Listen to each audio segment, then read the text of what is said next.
Ketika iman lebih penting dari kesempatan besar, semua orang ingin menang, semua orang ingin sukses.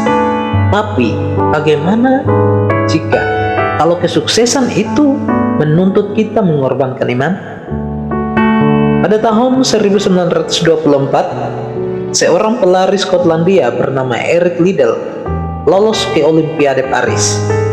Ia adalah favorit juara dunia untuk lomba lari 100 meter. Namun kemudian ia mengetahui sesuatu pada saat itu. Lomba 100 meter itu akan diadakan tepat pada hari Minggu. Bagi Eric Liddell, hari Minggu adalah hari untuk Tuhan.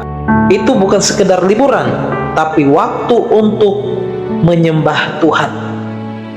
Tekanan datang dari mana-mana, dari pelatih, media, bahkan pemerintah Inggris. Namun Eric Liddell berkata, "Aku tidak bisa berlari jika berarti melanggar keyakinanku kepada Tuhan." Eric akhirnya mengundurkan diri dari lomba 100 meter. Banyak orang menganggapnya bodoh, ia kehilangan kesempatan menjadi juara dunia. Tetapi ternyata Tuhan punya rencana lain. Liddell tetap siap berlomba dan tetap dipanggil untuk Olimpiade kategori 400 meter. Kali ini ia tidak diunggulkan karena ini bukan lomba utamanya, tetapi Tuhan bersama dengan dia. Dan suatu hal yang luar biasa terjadi. Eric akhirnya ikut lomba 400 meter, lomba yang bukan spesialisnya. Bahkan orang mengira ia tidak mungkin menang. Namun pada hari itu, Eric Liddell memenangkan medali emas Olimpiade dan bahkan memecahkan rekor dunia.